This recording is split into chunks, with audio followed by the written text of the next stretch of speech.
Well, they call me sweetness, and I like to dance. Running the ball is like making more mans. We had the goal since training camp to give Chicago a Super Bowl. Well, it's that time of the year. Millions of people will be watching the Super Bowl matchup this Sunday, and not just for the game. Many tune in, of course, for the ads. But the pandemic is changing what we'll see from some iconic brands. Joining us this morning is marketing strategist Tim Burt. Good morning, Tim. Thank you so much for coming on with us today.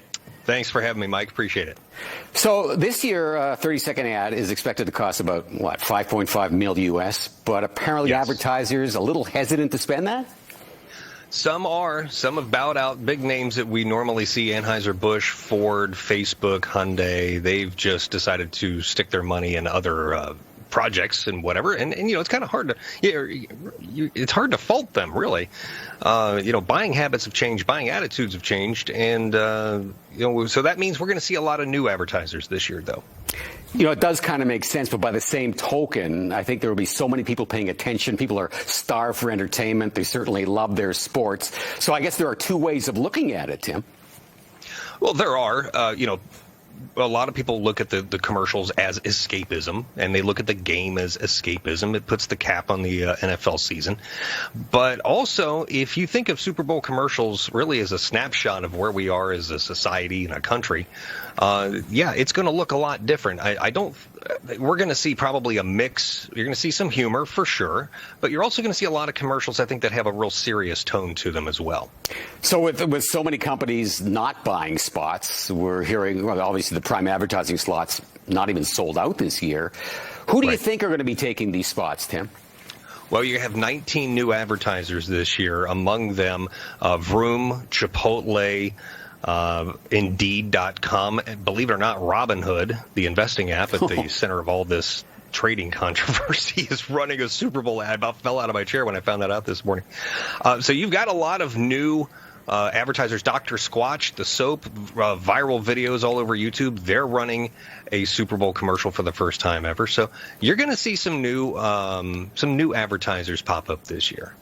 And what are they going to be focusing on? I mean, like you said, though, there's going to be a serious nature to it as well, in addition to the comedy? Yeah, I think the best one I've seen so far is Indeed.com. With so many people out of work, they're pushing the fact that, and I saw this commercial yesterday for the first time, they're pushing the fact that there are jobs available and they want to see a bump in people uploading resumes. So that's how they're going to measure this. It's a really well done commercial, and that's going to be one of the more serious ones I think is going to resonate with a lot of people. Do they actually structure their commercials strategically in terms of what time of the game it comes up on? I know, for instance, my wife, not a football fan, but she's always tuning in for the halftime show, regardless of who's going to be performing, because it's going to be a huge, spectacular event. Oh, yeah. It's Pepsi's sponsoring this year's halftime again, even though they're not buying a commercial like they normally do. Yeah, they do sponsor, or they do structure these. Now, of course, it depends. You're going to pay more to be on earlier in the game. That first commercial break, right, in the first quarter is going to be infinitely more expensive than the last one in the fourth quarter or, somewhere in the mid-third quarter. So, yeah, they do. It's a balancing act. They try to put it in the right spot, but also they got to be budget conscious, too.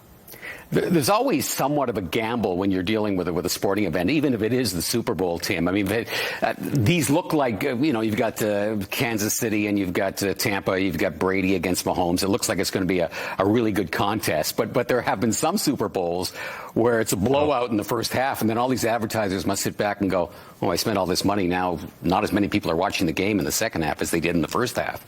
It is a huge risk reward, Mike. I mean, you're absolutely right. Go back to about 5 years ago, that Super Bowl between Denver and Seattle, where Seattle just blew them out 43-8. If I was an advertiser that bought time in the third or fourth quarter, I'm not real happy.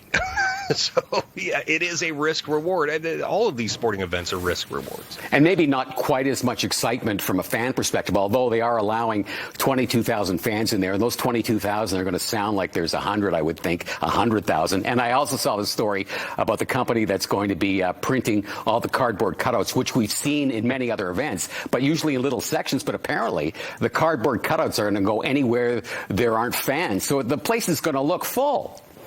it's going to look full, but it won't be full. So there's, made for TV. You know how this works.